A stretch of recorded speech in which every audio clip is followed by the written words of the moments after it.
am a Nigerian. I am one in 5 Africans. I am a Nobel Prize winner, a soccer champion, a giant of literature, a musical icon. My roots lie in the dusty Sahel of the north, in the rich rainforests of the east, in the savanna plains of the west, and in the oil-filled swamps of the delta. My strength flows from the waters of the Niger and the Benue.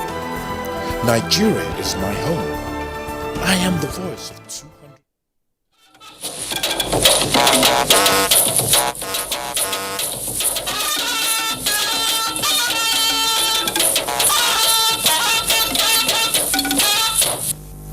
Good evening and welcome to this week's edition of the news that comes to you with the extra touch.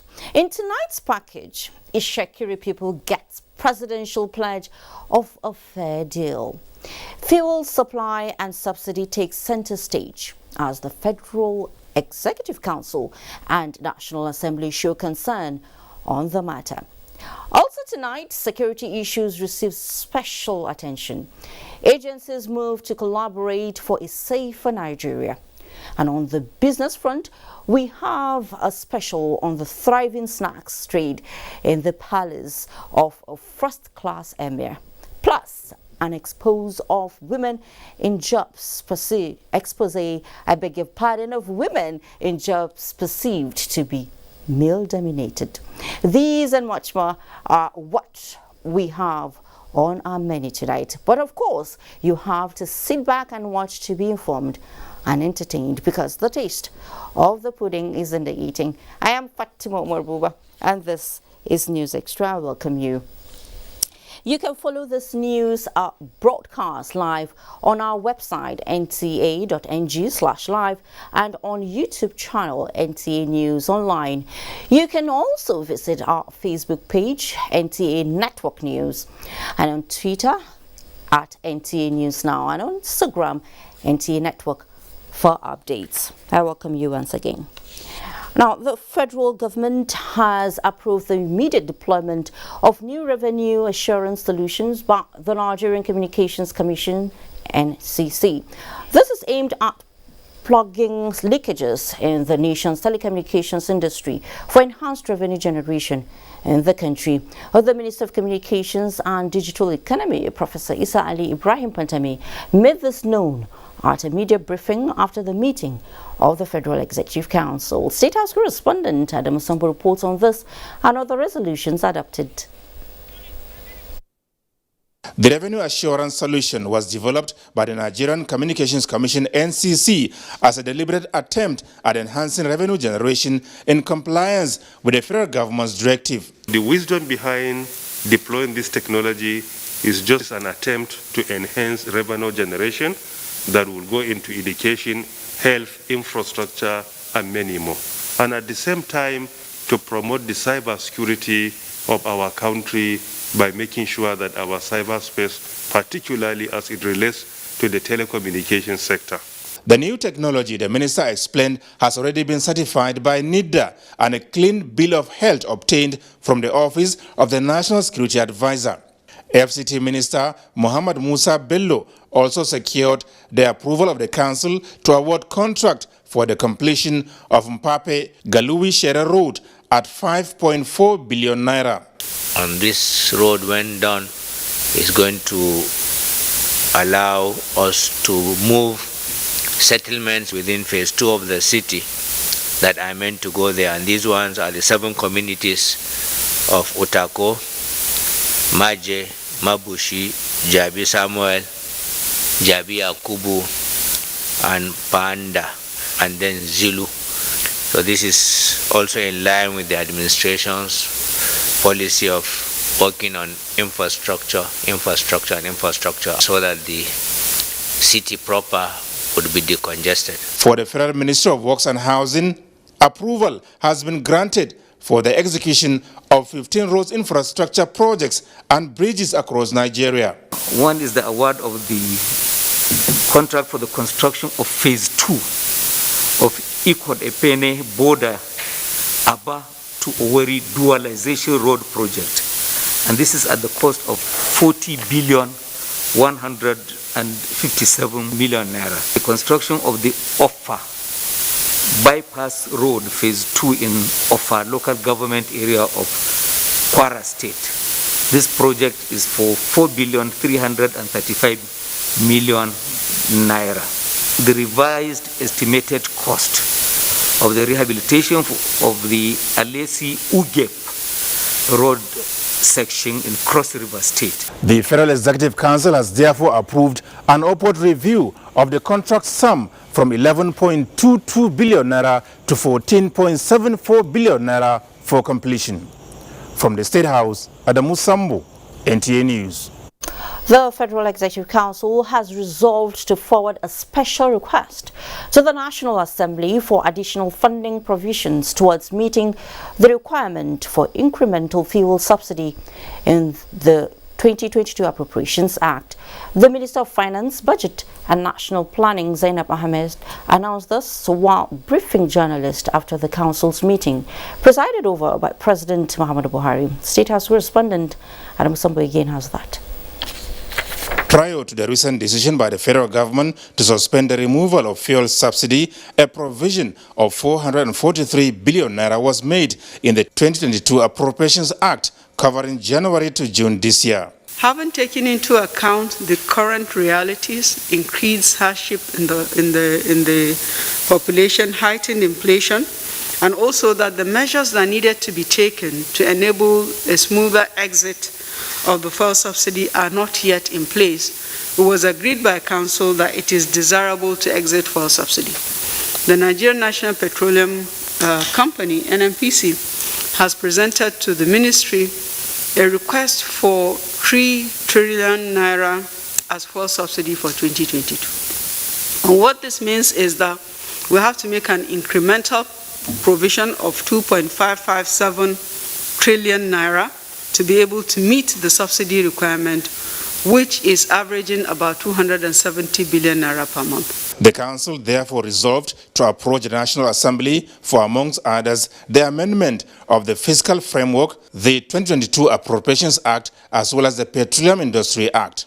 In the case of the budget, we're looking at extending to December in the first instance, because this budget year is January to December. And also, we're going to engage NNPC to further interrogate the request that they presented with a view of trying to see how we can scale it down so that the country is not incurring 3 trillion for subsidy.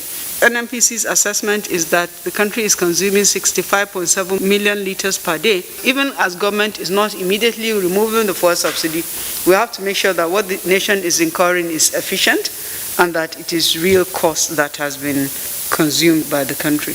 And as a follow-up to the serious concerns raised by President Muhammadu Buhari on the changes made in the 2022 budget by the National Assembly, the Federal Executive Council has approved a proposal for an amendment to the Appropriations Act. Council approved that some of the changes that were made in the Appropriation Act, totaling 103 billion naira, should be restored. The Council also made a request for the repeal of some provisions made that allow the EFCC and the NFIU to take 10% of all recoveries made, as well as the authorization given the nation's embassies and missions to expend funds allocated to them without any approval from the Ministry of Foreign Affairs, describing them as inconsistent with financial regulations and the Public Procurement Act. In the meantime, the Council has confirmed the ratification of Customs Mutual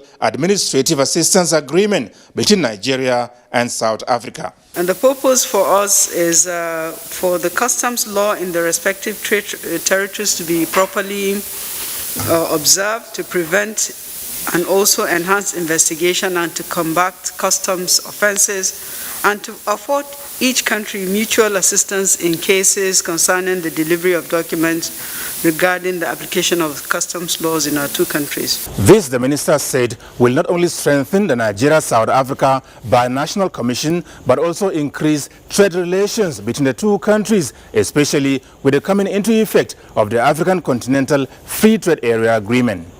From the State House, Adamu Sambo, NTA News. Queues have returned at filling stations in Abuja. What could be the reason this time around? Ekenendulwe was in town to find out. Since Monday evening, queues have been building up at most fuel stations in the FCT. Usually, this is caused by scarcity of the product or anticipation of increment in price. But when we spoke with the management of some of the fuel stations around town, they assured us that products are available and still selling at the normal pump price, with no increment expected in the near future. However, motorists attribute the panic buying to expected increment in pump price of petroleum products. Despite the fact that the government said they have lifted a possibility of removing fuel subsidy, but still people are not really confident that the government will keep their words. Honestly, it's chaotic. The queue has come back again. Black market is all over the place. I was driving down to town, see people carrying cakes selling on the road. Some fuel stations who remained closed to the public are believed to be hoarding the product, while some persons have taken advantage of the situation and are selling fuel in black markets to motorists who cannot wait in the queue. If all of them are selling, this queue will not be there. Yes. They lock their fleet and know that they don't have the fuel, they have the fuel. I think some petrol stations are holding fuel. The situation is expected to return to normal as the federal government had earlier announced the suspension of the planned removal of fuel subsidy. Ekenendulwe, NTA News. In the meantime, the Nigerian National Petroleum Company has assured the public that the company has sufficient fuel to meet the needs of Nigerians. A statement by the Group General Manager, Group Public Affairs of the company, Garbadin Mohammed, advises the public not to engage in any panic buying of petrol, as well ignore all rumors that may suggest otherwise. The company also expresses its commitment to ensuring energy security in the country in accordance with the law. What many thought has been consigned to history books is increasingly becoming a common sight at intermittent intervals in parts of the country. Presence of long queues at fuel stations, which many attribute to politics of subsidy. The House of Representatives say major steps have to be taken to give direction on issues relating to fuel subsidy and state of refineries in Nigeria. National Assembly correspondent Lami Ali reports. The issue of fuel subsidy, which has come to a head today, I think it's time for the House to give direction as to which way to go. House Speaker Femi Gbajabiamila there emphasizing the need to address the lingering issue of fuel subsidy, which is a consequence of the current state of refineries in Nigeria. The House has set up 2 ad hoc committees to conduct separate investigation in order to determine the quantity of daily consumption of fuel and how much it will cost to get the nation's refineries running at maximum capacity. The committees have 4 weeks to conclude the assignment. The House is also to investigate incidences of deaths and accidents caused due to the negligence of electricity distribution companies following a motion from Representative Sani Bala. The report of the Nigerian Electricity Regulatory Commission alleging that approximately 2 persons died of electrocution every fortnight during the first quarter of 2019. Other motions adopted are the need to address youth unemployment and vices through the establishment of industries as moved by Representative Emeka Martins, and the need to increase funding for innovation and technology in tertiary institutions as raised by Representative Babajimi Benson. Urge the federal government to adequately fund institutions involved in research in the production of electric and solar cars. House members also supported the motion from Dachung Bagos calling for investigations into unclaimed funds in commercial banks since the introduction of Bank Verification Number (BVN). The resurgence of coup in the West African sub-region attracted the condemnation of lawmakers when Representative Julius Hembury raised the matter. We do not want this culture to continue. West Africa has suffered while lagging behind in growth and development. The worst form of democracy is far better than a benevolent dictatorship. While we condemn the coups that have taken places in all these West African countries. It is also time for our West African Parliament and African Parliament to live up to the expectation. Plenary featured the second reading of 4 bills, among them a bill to establish Federal College of Nursing Mubi, sponsored by Abubakar Magaji, and the bill to establish Federal Road Safety Academy, sponsored by Mayowa Samuel. As a degree-awarded institution to provide academic and professional training. Chairman House Committee on Customs, Lekia Bejdi, has led the report of an investigation conducted on alleged murder by officials of Nigeria Customs in some communities. From the National Assembly, Lami Ali, NTA News. In another story, President Muhammadu Buhari has promised a fair deal to the Ishekiri people of Delta State.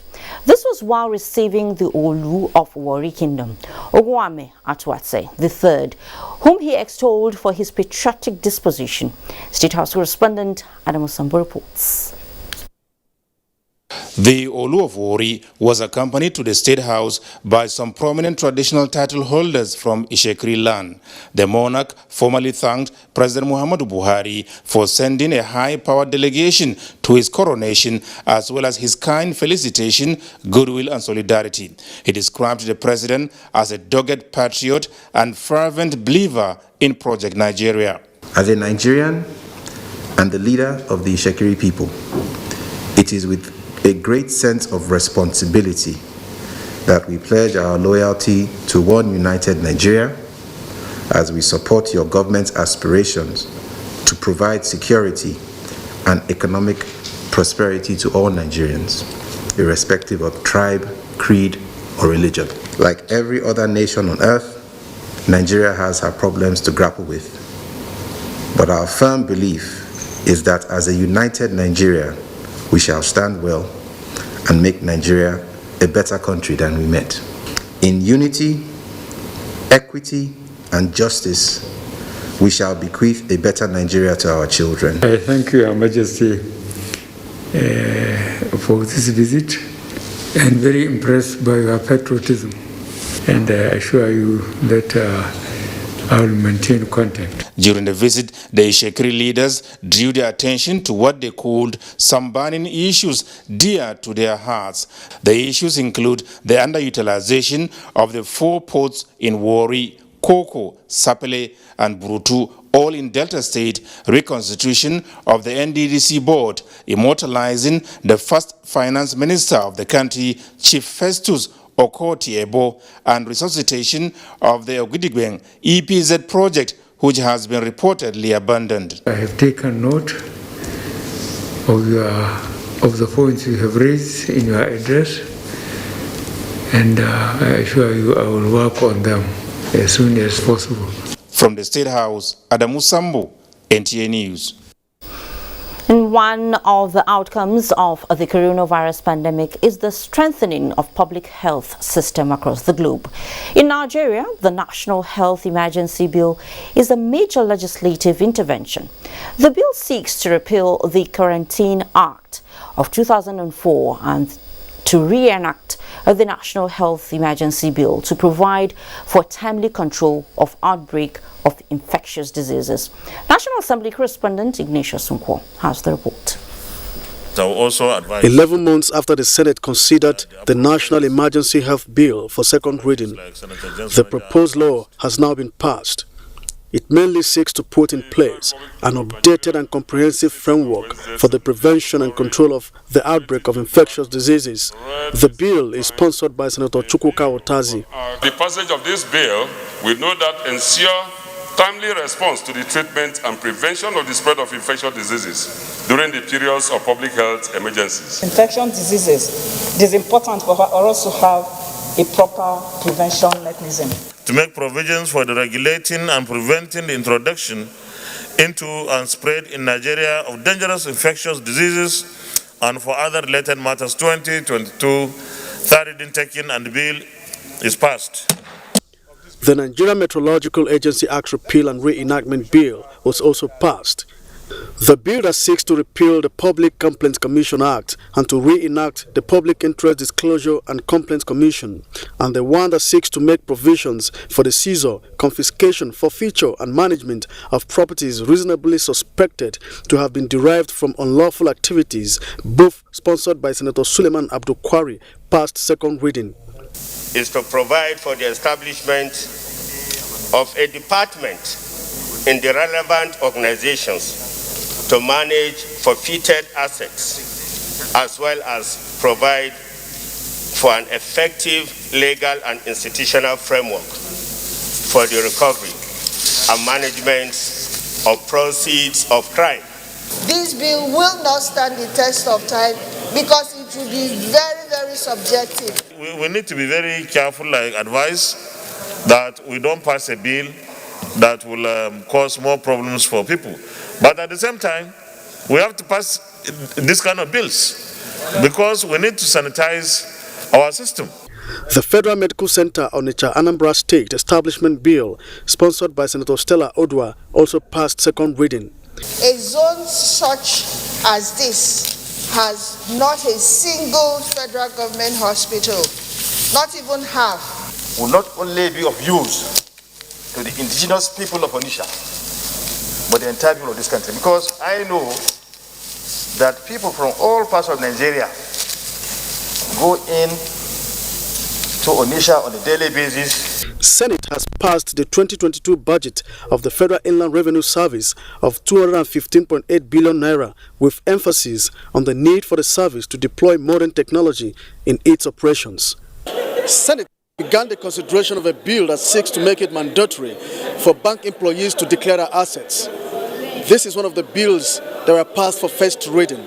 From the National Assembly, Ignatius Nkwo, NTA News. Nigeria is at the forefront of rewriting history of massive agriculture revolution, with rice production and marketing as attraction for local consumption and foreign patronage. Abubakar Akwanga reports that key players in the production of the staple commodity on NTA Tuesday Live say efforts to encourage participation are yielding desired results. Nigeria's agricultural revolution is a journey of steady progress, and industry players in the rice value chain are taking optimal advantage of it to put the country's signature on the global map. Growing pyramids of the commodity across the country are testimony of a nation's determination to close the gap of importation and produce what the citizens consume. The more you do more, the more new technology comes in, the more you have economic of scale, the more you are competitive, and the more prices will come down. So I expect in the next 1 year we'll see prices sliding as we are producing more and we are engaging more technology into the production. And today there is a lot of competition going on among the states on agriculture. Every state is gearing up, supporting its own farmers to produce more and more in agriculture, not only rice. More than 1 million bags of paddy rice produced by farmers under the agro facility